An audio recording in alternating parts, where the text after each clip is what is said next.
Hey, Fanboy Nation. This is your pal Daffy Duck, and you're watching. We're watching Fanboy. Fanboy, fanboy, etc. Fanboy Nation. Dot, I assume Tom. As most of you know, Fanboy Nation really has take two.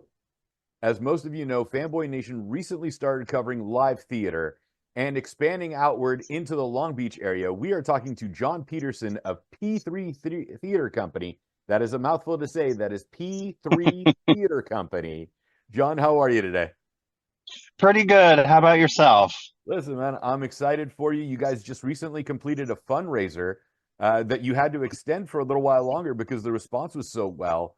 You know, take us through everything that's going on with the giving in Long Beach and the theater. We'll go through the giving first, and then we'll talk about the theater. Sure. Well, wow. Let's try that again. The fundraiser we participated in was called Long Beach Gives, and I believe this was the fifth year. Let's see, 2019 was the first. Yes. So this was the fifth year of that big citywide fundraising campaign that was put on by Long Beach Gives and the nonprofit partnership. And this year there were about 270 nonprofits citywide that took part in this fundraising campaign.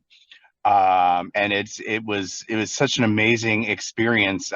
We were part of their very first campaign in 2019. As a matter of fact, their campaign that year coincided with the grand opening of our theater, which was in 2019. It was literally the same week. So I was opening a show and trying to run a big fundraising campaign all in the same week. That was fun.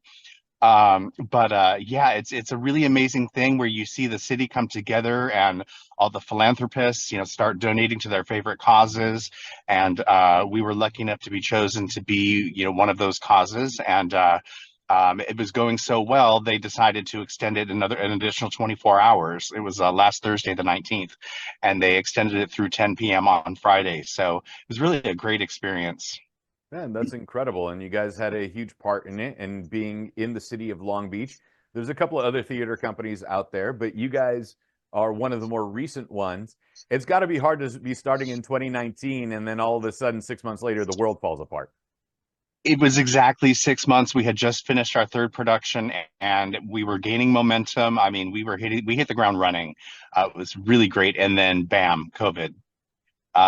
So that shut us down, but I don't sit still very well. So I immediately set on trying to start doing virtual productions. The very first thing I did, I remember, was May 4th of 2019, because May the 4th be with you. I reassembled our second production. Oh, nice. Your birthday's the 3rd? Yep. Fellow Taurus. I'm the 8th. Okay. We're just keeping this all a May event, aren't we? Yes. But our second production was Steel Magnolias. And I reassembled that cast, and we did a virtual production of it, more like a reading of it online, and made it free to people who wanted to watch it online. And that just started a whole series of productions that we did virtually over the next two years. That one was just one of those. It was on Zoom, and we streamed it from Zoom through YouTube. And by the end, we had landed an intern, fantastic guy named Brian Russell from Chapman University, and his background was video streaming and all that tech stuff.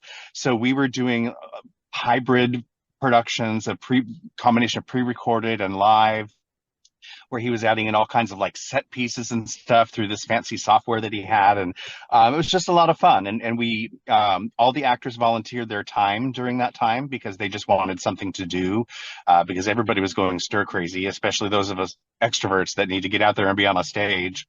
And then we made it available to the public for free as well. We didn't charge. We did request donations, which anybody who donated, all those funds went directly to the actors that participated. And so it kept us all busy during that time, which was nice. See, whereas people like me were like, what's the problem? Why is everyone freaking out? We're just sitting around watching Netflix and, reading books and doing everything else, having a good time by ourselves. Yeah. Don't care to lived that time period though. It was a big learning experience, but it was really nice when the world started to revolve again and we were able to open theater doors. Although our venue that we were renting at the time was no longer available to us once things lifted, so we kind of were theater gypsies hopping from different venues, just trying to find a home. And it took a while, and we're still we hopped around Hermosa Beach for a while because their community center has two great theaters in it. We did some stuff in Hollywood. Actually, one of the shows we produced in Hollywood won a bunch of awards at the Hollywood Fringe Festival last year, and it was awarded a run off Broadway earlier this year. Wow, congratulations. So that was exciting. Thank you. Thank you. And then we have just found a location in Long Beach that we are starting to build a partnership with one of the local churches here. They've got a great, their sanctuary is beautiful, but they also have a stage, a regular proscenium stage in their fellowship hall that is really good for like small to medium sized productions. So we're working on building a partnership with them because truly Long Beach to me is home. It's where we started. It's where I wanted to start the theater company, and it's where I always wanted to get back to because it is such a tremendous community here. Around lots of art porters, but just the diversity in the city is really amazing. Long Beach is its own world if you think about it. Like, it is the bridge between LA and Orange County, and it kind of exists on its own plane. Yeah. I've always said since the early 90s when I first lived here, I said Long Beach could fall off of California and we could be completely self-sustained. Yeah. Well, let's hope the earthquake doesn't do that to it and it becomes a secondary Catalina Island. Yeah, I wasn't putting that out into the universe by any means.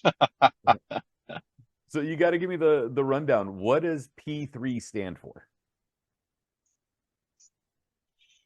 P3, pragmatic, progressive, and of course I'm forgetting the third one. Pragmatic, Peterson? progressive. Wow. Not Peterson. Oh no, I don't have it on the back of this shirt. Wow, it's been a long time since I've even thought about it. Well, anyway, it's the ways in which we approach the theater. Pragmatic, progressive. Wow. Total brain. I'm not saying it in the right order. That's why I'm thrown off. It's all right. Passionate. Listen, there we go. It's alphabetical order: passionate, pragmatic, and progressive. Which those are the three ways that we like to approach the theater. And that's kind of where that came about. I don't know. I'm one of those. I like alliteration a lot. So yeah. So that's basically what it stands for. I got the idea.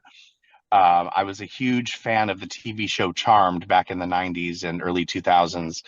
And P3 was the name of a club that one of the characters on the show opened up in San Francisco. And I thought the name was cool. And I was like, hey, P3. I was just tossing around all different kinds of names. Do I use, family names, use initials from family and just all that? And I thought, well, let's see if we went with that name, what would that stand for? And so just did a lot of digging when we were working on our mission statement and our vision statement. And it just all seemed to fall together very nicely. And here we are a handful of years later. The world is opened back up, and now it's ready for P3 Theater Company.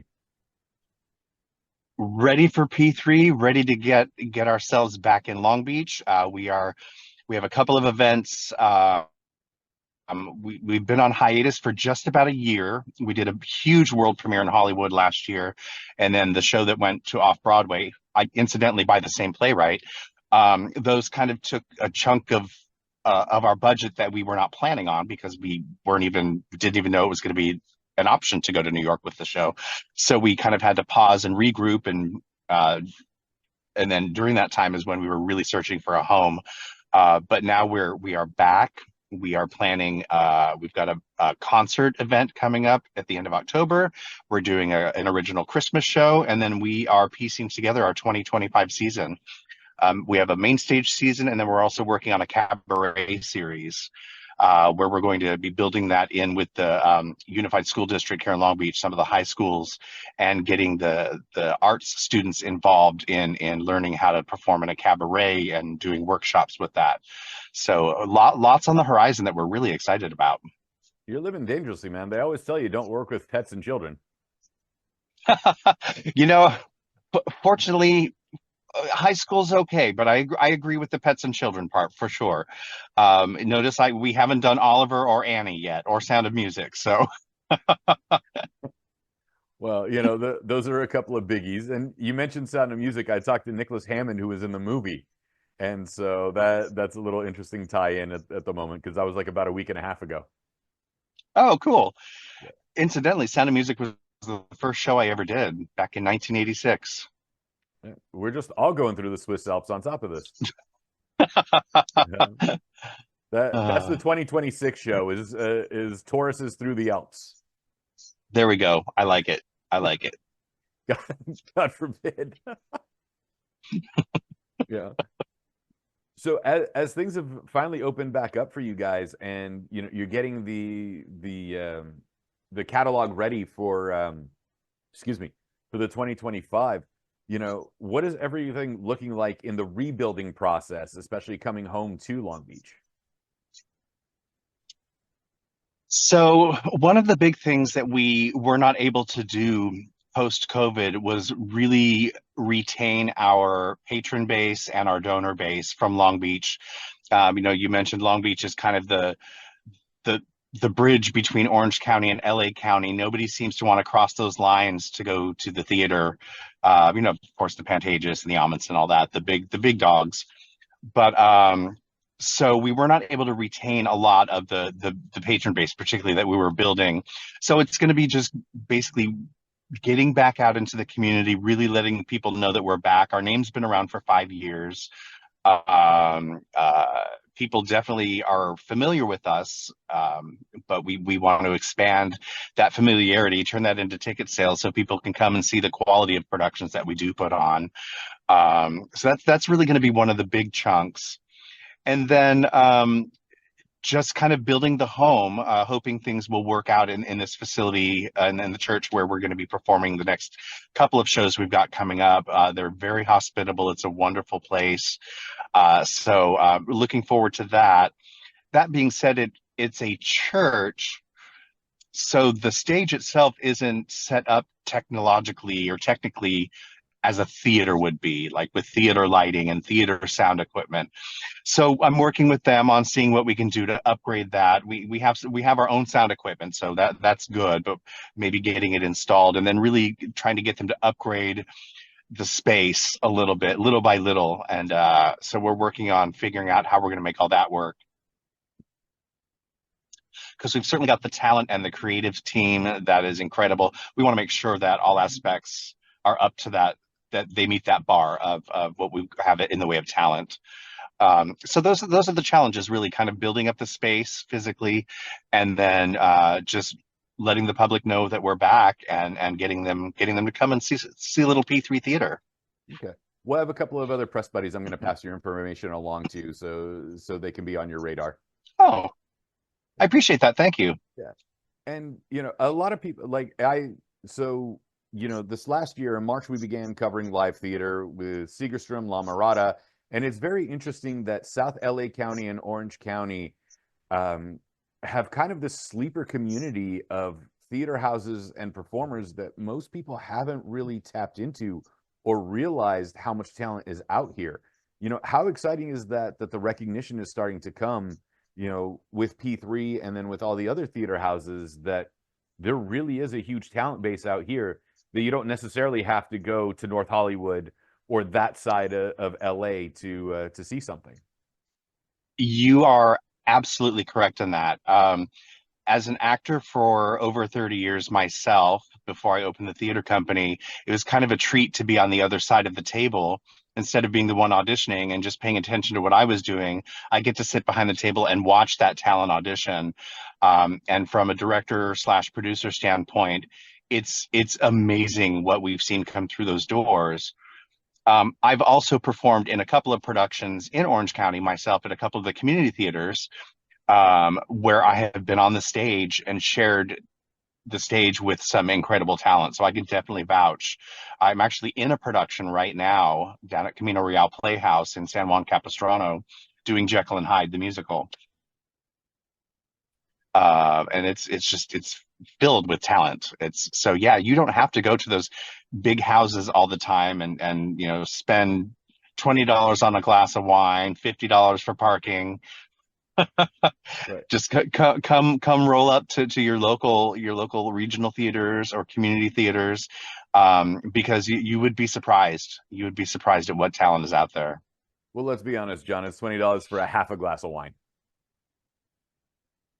Okay, you're right. You're right. Maybe they gave me the senior discount. Is that what it was? The bartender was heavy-handed that day and actually gave you the full glass. There you go. Yeah. You're doing so. What the website says is that you're doing a SoCal Christmas Carol, and so is this going to be Yes. more of a beachfront Ebenezer Scrooge that just wants to have his own private beach resort rather than dealing with everyone else?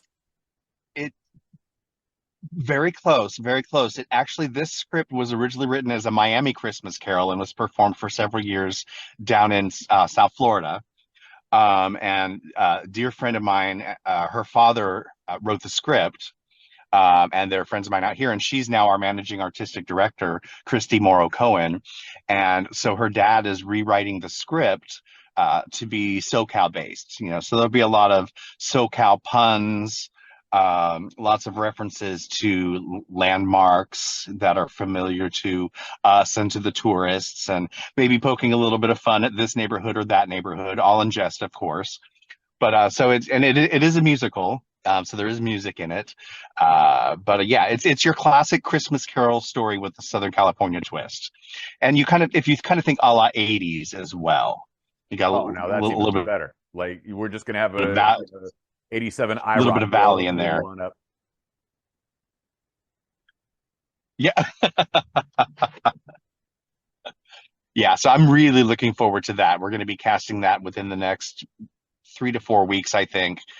So we're excited to put that on the stage. It's always fun to bring new material. There's some great shows out there that exist, but there are so many great playwrights and musicians and composers out there that being able to give them a platform to try out their works as well, which is part of the reason I produced 2 world premieres last year, because there's so many stories yet to be told, which is inspiring. Right. And it's always fun to see the genesis of a story and see how it evolves later on. Yeah, absolutely, 100%. You find as you put up a show, especially if it's new, some jokes land, some don't, and when you've got the playwright involved, you have the liberty at being able to get changes made as necessary, and just keep building and improving it. And if it goes well this year, we're kind of thinking, a lot of theaters do during the holidays, they'll kind of repeat the same show every year, like Plaid Tidings or Nuncrackers or something like that. This might just be our holiday show every year, which might be a fun thing to land. Absolutely, especially if it's localized, then you get to poke fun on certain neighborhoods and street corners and whatever else. Exactly, and we got a lot of those. Well, I also noticed, the P3 Educates Plus, the workshops that you're going to be having, voice lessons, dancing, improv, etc. Is this going to become a regular feature with part of the P3 theater and the educational system in it with youth and adolescents? It is, and it's not just youth and adolescents, but we say kids age 0 to 100. So we do expand that. P3 Educates came about in a really kind of an interesting and cool way. Right as we were opening, we're very involved with the Nonprofit Partnership, which is an amazing organization that is out there to support nonprofits with resources and guidance. And they have all types of affinity groups. And I met this young lady who was the executive director of an organization called Power for Youth, which was a troubled youth organization where they worked one-on-one with mentors. And she approached me and asked me if we did any improv classes. And I said to her, well, we don't. And then I thought, but we could. I've got the talent, we've got the background, we've got the education, the experience. So I said, what do you need? And she told me about her group, and she wanted to try to see if she could get them to come out of their shell, give them a new experience. And so we did it, and it was a tremendous success. It was an amazing experience to be a part of. So I thought, well, why don't we build a program around this concept of being able to create customized workshops to whatever type of group that might need something, be it, dance lessons, voice lessons, acting workshops, improv. I mean, there are so many benefits to all of those factors. And one of my other favorite things that we've done with P3 Educates is we partnered with an organization called Compassionate Artists that bring the arts to low-income senior facilities. So we went in and we would do song sets, we would do karaoke with them, and we did that for months and months and months and months, and it was just amazing. So we had to pause the program for a while, obviously with COVID, but building it back up. And now we've reached out. We've got 3 or 4 organizations that we're looking at going into and building some programming. One of them being the LGBT Center in Long Beach, to bring gay-themed improv workshops to their youth and seeing how that goes, and then being able to bring any other type, because they've got all ages that visit the center there with their programming and for resources and stuff. So they're one of the organizations that we're starting to get involved with in bringing out more workshops. So we're at this point we're just looking for who has the need, where we can go in and just bring some art and theater and music into their lives. I dig it. By the way, the senior thing reminded, and you had mentioned Annie earlier. I don't know if you saw the movie Thelma. No. It was with I can't remember her first name, Squibbs, and then it was Richard Roundtree's last film. And Richard Roundtree lives in a senior living facility, and they did a rendition of Annie. And so, Oh no. citizens, yeah, the scene was absolutely hilarious. I've got a very good friend of mine who's about 50, and he just moved out to somewhere like 2 hours outside of Chicago, and they moved into a senior community, and they just did a production of Hello Dolly, and he got cast as Barnaby, who is 16 years old. And I said, "Do you realize you're 50?" He said, "Yeah, but based on the age of everybody else that's in the cast, I could be the 16-year-old." He's like, "I still have all my hair. It's all right." Yeah. I wish I could have seen that. That sounds amazing, But there's nothing like an 85-year-old woman dressed up as Annie, singing "The Sun Will Come Out Tomorrow." Oh, precious. I love it. And I bet her heart and soul was in it too. Just trust me. If you get a chance to watch the movie Thelma, you'll thoroughly enjoy it. It's one of those movies I can't believe they pulled this off.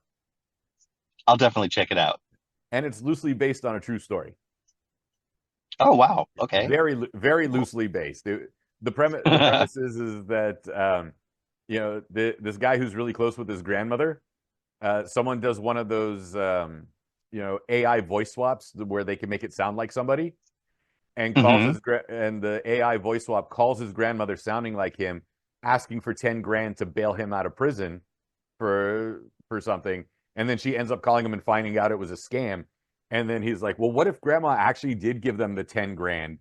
And he's like, "I know my grandmother, she'd actually go out and try to get it back." And so that's where the whole movie premise comes from. Oh, that's hysterical. How old is the movie? It just came out about 8 months ago, 6 months ago, something like that. Oh wow, so it's new. Okay. Yeah. But it's on. I didn't hear of it. Thelma's hilarious. June Squibbs, that's her name. So okay. Yeah, it's been one of those days. We've had a very long day, as you can tell. Yeah. But I'm excited for you with everything that you're doing with the theater. You have your name recognition, and now this is the, rising from the ashes of COVID and trying to get everything back on track, because people are still trying to get their footing back after 2+ years of having been shut down. Yeah, it's definitely been a challenge across the board, and unfortunately, there are some really solid theater companies out there that had been around for a while that didn't make it through the pandemic. And it's just where it's awful to see for one, but the theater communities in Long Beach and in Orange County, they're very close knit. They all talk to each other, and we all support each other as much as possible with resources if people need to borrow set pieces, props, costumes, that type of thing. Everyone is as accommodating as possible. So it's really heartwarming to kind of see the support go out with each other. As a matter of fact, during the Long Beach Gives campaign that we talked about at the start of our interview here, we contacted several of the other arts organizations that were participating in the fundraiser. And I want to say there were 11 organizations, theater companies, children's theater companies, orchestras, that I sat down and interviewed them about their organizations. And it was really neat to have those heart-to-heart talks with those executive directors or board members, artistic directors, had all of the above participated in those interviews. And it's just there's so much here in Long Beach, so many resources and so much art in theater here, which is amazing. And everybody is they all seem to offer something different, which is kind of cool. But a lot of great organizations here locally. And a lot of great crossover, like you were mentioning. So that's important. And the fact that you guys take care of each other, which doesn't happen very often, especially in various industries. Yeah, LA doesn't quite do that.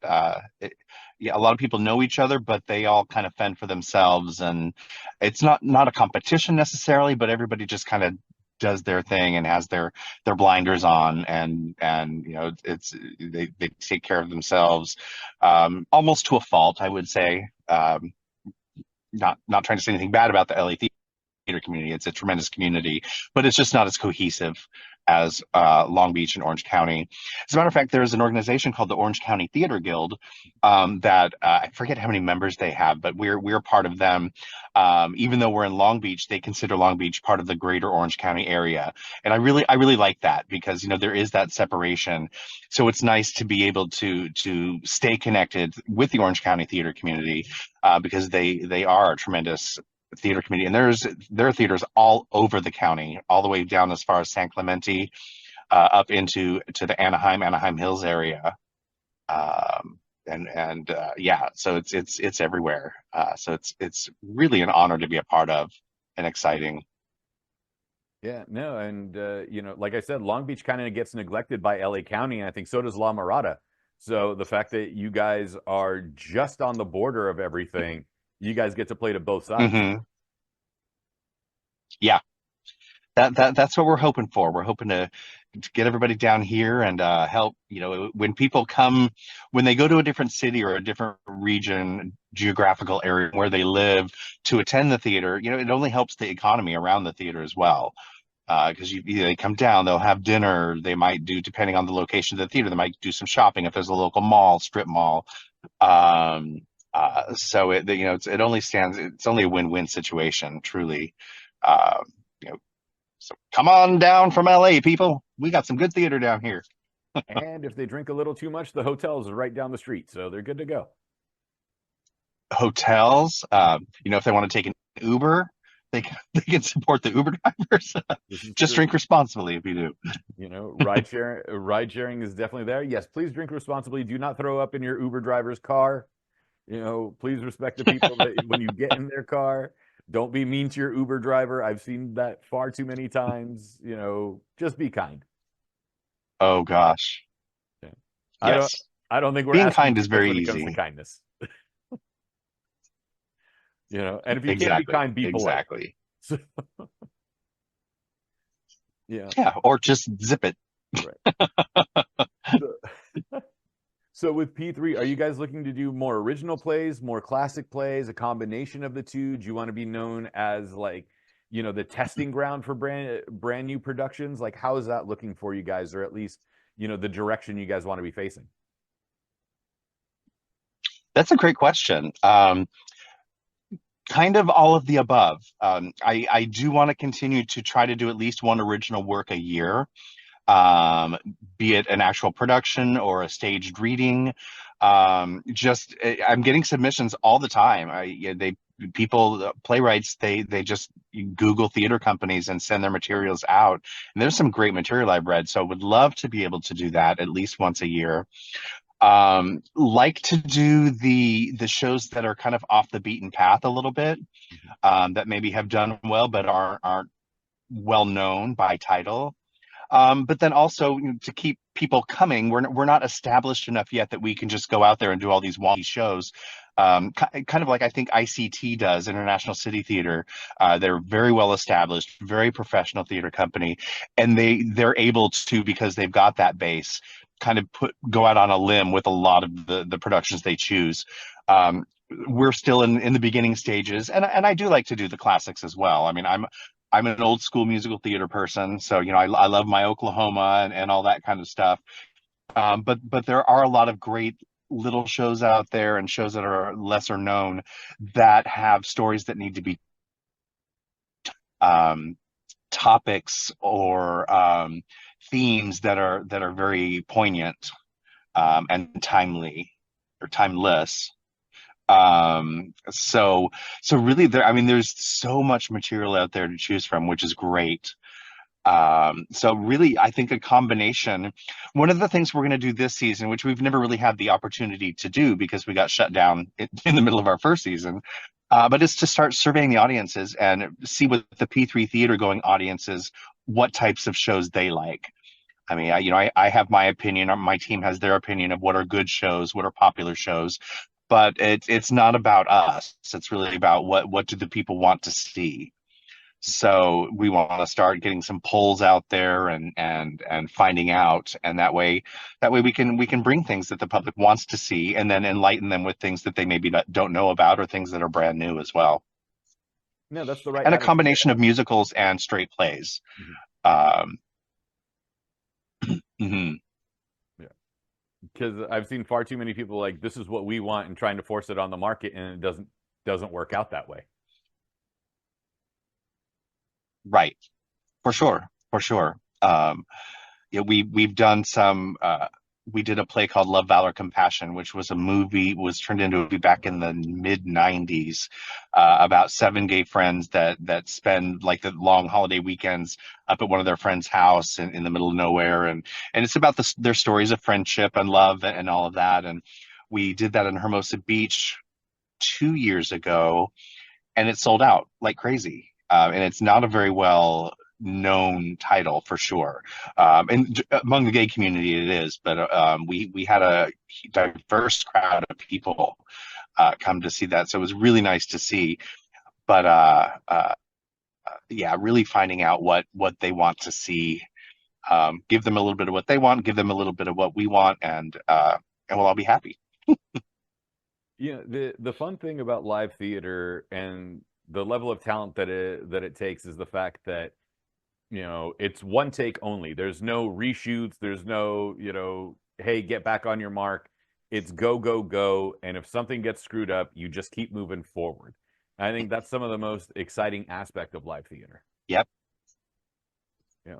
Is there a particular play? I know you said you want to. I'm sorry. Go ahead.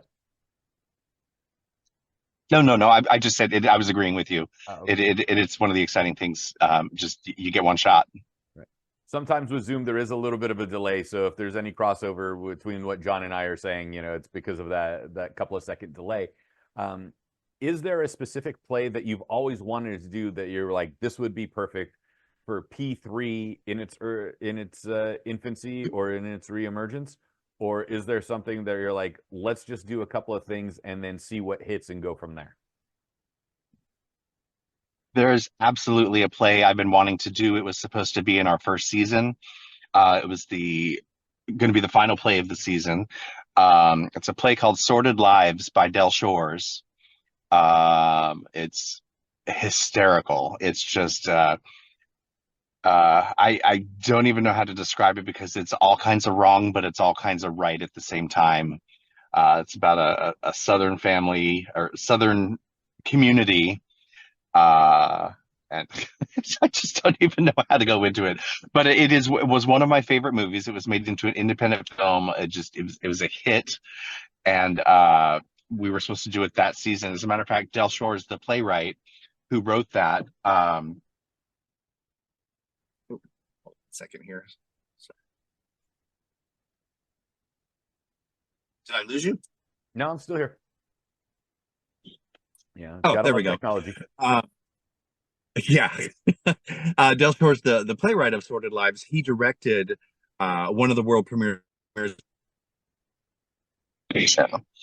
Which is there to amplify the voices of the Southern LGBTQ playwrights, screenwriters. It's kind of a full circle having him direct our world premiere last year, and then I've been wanting to do his play since long before that. So hopefully, it won't be in 2025. I can say that, but we're hoping to potentially open 26 with that show. I dig it, man. I'm looking forward to seeing what you guys got. I know the website said you guys will be doing a performance of Jekyll and Hyde on October 26th, so that's got to be exciting as well. Yeah, we're actually doing a concert version of the show. It's kind of a fundraising type thing to try to get our presence back into the community, get the audiences there, and really just kind of build up to gear toward our Christmas show and next year. But got some amazing talent in this concert version. We actually start rehearsals tonight, which is exciting. And I had a little wish that I wanted to come true.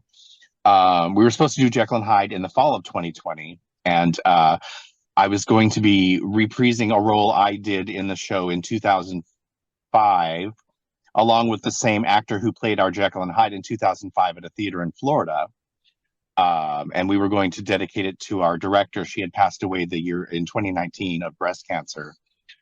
We didn't get to do the show, but I was able to get him to do this concert with us. But I've done Jekyll and Hyde twice since then. I did it in Anaheim in January of 2020. I got one of our actresses from that production to be in our show to reprise her role in our production.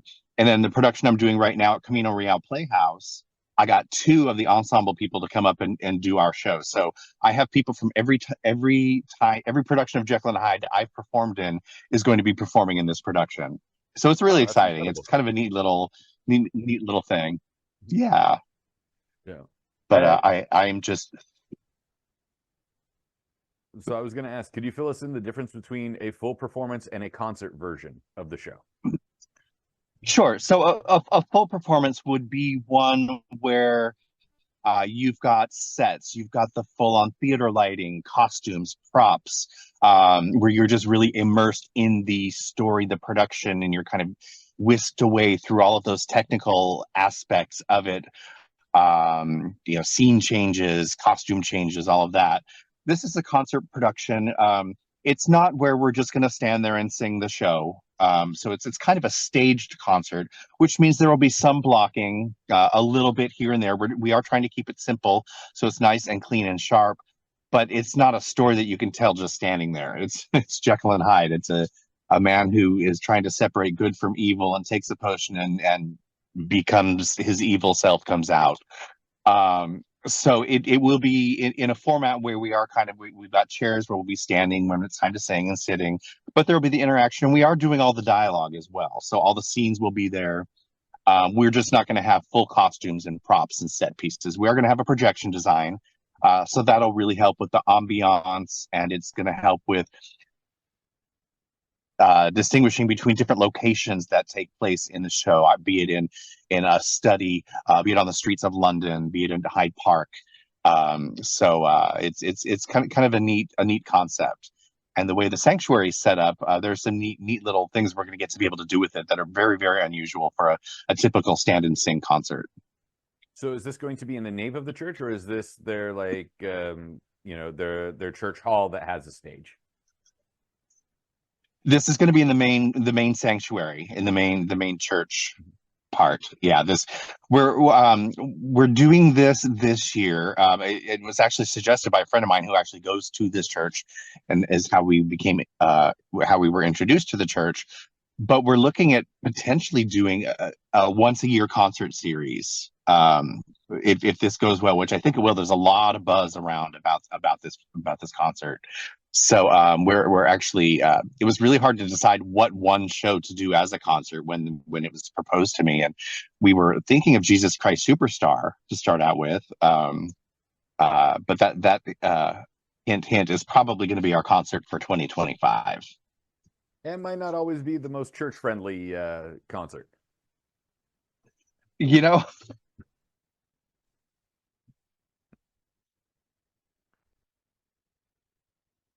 Technology. sure. We had a bit of a technical difficulty, but we are back. John, you were telling us about Jesus Christ Superstar, and I did make the crack that it might not be the most church-friendly play of the year or musical of the year. Very true, very true. But it's also not the least church friendly. So, one of the things I did address when I spoke with the pastor about our potential partnership in working with them is if they might have a challenge with any particular type of material or themes or anything like that. Being gay myself, I wouldn't want to do a show in a place where they say you can't do shows with a gay theme or things like that. And she said, they have none. They're very supportive. There is a play that we produced last year that has a very deep monologue in it where one of the characters was molested by a priest in the story, and it's actually semi-autobiographical. So I mentioned that to her. I said something like that probably wouldn't be a very good thing to do in a church. So we made the agreement that if there's any questionable material, I would just send it over to her. She would review it. But they're very progressive in this church here, very supportive, and they actually liked the idea of Jesus Christ Superstar. So I thought, okay, if they're all for it, why not? Well, if the minister is willing to work with it, that's up to the minister at that point. So you're okay with them. Yeah. Yeah, and I'm not the type. We don't really want to be the theater that there are theaters that do a lot of really racy type productions, which is fine. That's not the foot we want to put forward. I would say just about everything we've done is family friendly. The Love, Valor, Compassion play I told you that we did a couple of years ago probably would have, we did dub it as a 16 and over type thing. Sometimes there's language, but we're not gonna, we're just, yeah, that's not our type of material that we want to put out there personally. The PG-13 essentially. Yeah. TVMA, if people want, well, not TVMA, TV-14, if we want to go that level. Yeah, TV-14, there you go. Just one step above Disney Plus. Right, exactly. Maybe FX. We'll go to FX levels. There you go. That sounds good. But I'm thrilled for you and P3 that you guys are recognized. The name's coming back. You guys are making sure that you're getting a foothold in the community. Like I said, Long Beach, Norwalk, La Mirada, you guys are all on the cusp. Cerritos, that area is just that crescent border that gets neglected by both counties. So you guys have this spot and are at least welcomed with both counties, that being that bridge for everyone. Yes. Yeah, it's I think it's a good place to be. It's kind of a sweet spot in a way. So it's, yeah, we're thrilled to be back. Yeah, with rehearsal starting tonight, I couldn't be more excited. I almost feel like, it is when you start rehearsals for a show, the very first rehearsal, they say it's the first day of school, just because it's so exciting. There's that buzz. Some people have worked together, some don't know other people. So it's really just kind of a neat way for, it's just starting a whole new school year, really. Well, You know, we are just a ways away from Saturday, October 26th at Yes. let me double check the name of the church. Please forgive me. Los Altos United Methodist Church, where it will be performed on Willow Street at 4 p.m. Congratulations on that, with a SoCal Christmas Carol coming in December for a weekend run just before Christmas. You know, what's the one thing that you want people to pay attention to with P3, and where could they contact you either via the website or social media to get involved? Well, the one thing I'd like them to pay attention to for P3 is just keep an eye on what we've got coming up, because with the lineup that we're working on, we've got something for everybody. So we're really excited about that. Keep an eye on our cabaret series, and just come on out and support live theater. You know, there really is nothing like it, getting that live energy buzz. You know, it's we share with you our talents, and you share with us your energy and love for the theater, and it's a win-win. So definitely keep an eye out, and you can find out more about our upcoming programming on our website, which is p3theater.biz. That's THEATRE, the fancy way, .biz, like showbiz. We're on Facebook as P3 Theater Company. We are on Instagram as @P3 Theater Company, and we're working on our LinkedIn. So you can stay tuned for that in a few months. But yeah, basically follow us on Instagram. We also have a YouTube channel, which is P3 Theater Company. We've got some cool stuff on that we created during COVID. We created a couple of talk shows to help educate people about the arts, the technical aspect of the arts. And then from the George Floyd happening, we created a show called Breaking It Down with Jody Marks, where one of our actresses interviews different people throughout the community, and helps try to enlighten the public as to some of the struggles that people of color deal with, not only in the arts, but in the world.